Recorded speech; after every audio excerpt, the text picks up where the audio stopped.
So you're looking for a dog trainer in the Walnutport area, and yeah, it can feel like a pretty big task, but don't worry. We're going to break it down with a simple, practical guide to help you find that perfect match for you and your dog. I mean, we get a dog because we want to enjoy life with them, right? You picture those amazing walks along the canal towpath or just easy strolls through town. And really, good training is the key that unlocks all those peaceful, happy moments. Walnutport has its own vibe. The sidewalks can get a little narrow, the trails are pretty popular, and let's be honest, we're all pretty close to our neighbors. So training here isn't just about sit and stay. It's really about getting your dog ready to be a calm, confident part of our whole community. Okay, so where do you even start? Well, the first thing you want to do is figure out how to spot a qualified professional. Let's dig into what to look for, starting with their training philosophy and the credentials that actually back it up.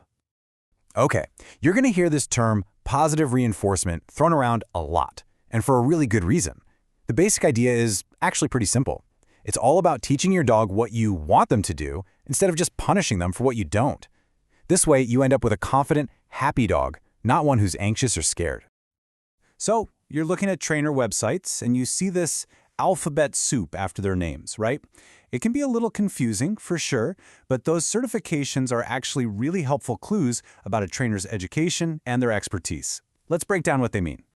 Now, this is something you really need to know. Dog training is an unregulated industry. Literally anyone can call themselves a trainer. That's why these letters matter so much.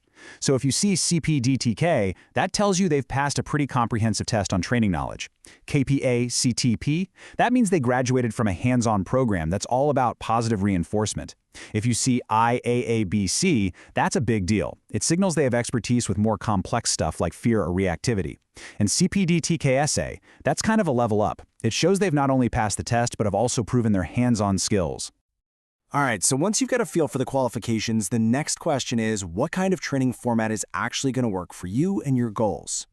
So, you've basically got two main options to think about. If the stuff you're dealing with is happening at home, barking in the yard, going crazy at the front door, in-home training is probably your best bet.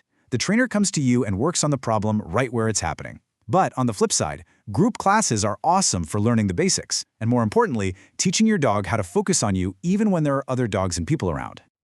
There is a third option out there, a board and train. Now, these can work, but you absolutely have to do your homework. You need to ask a lot of questions about their methods, and, this is the big one, make sure there's a really thorough handoff session with you when the dog comes back. That's the part that makes the training actually stick. Okay, so you've narrowed it down. You've got a short list of qualified trainers. Now it's time to actually talk to them. This is how you find the one that's the right fit.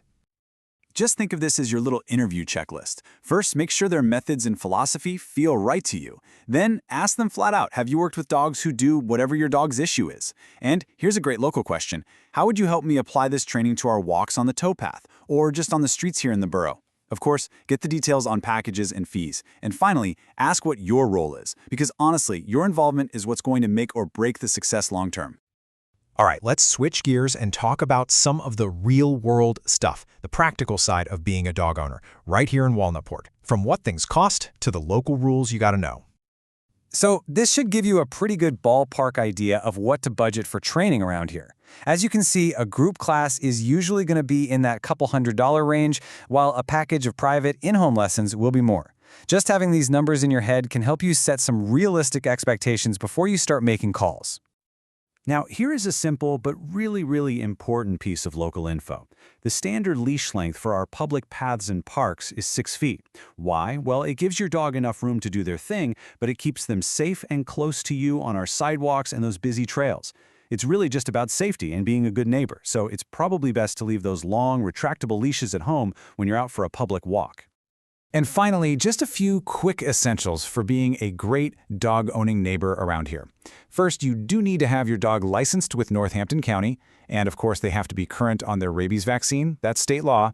And just remember, this all ties back to training. Good training helps with things like nuisance barking and just makes sure that we can all enjoy our community spaces together. As we start to wrap this up, this quote really says it all. The whole point of this isn't to get a perfect dog, like some kind of robot. It's about having a dog who is just a genuine joy to live with, both at home and when you're out and about in our town. I really hope this has given you a clearer path forward as you start your search, because having a well-trained companion makes every single part of life better. It's what turns a stressful walk into a peaceful one. It makes having friends come over a relaxing time instead of, total chaos. So, best of luck to you on your training journey.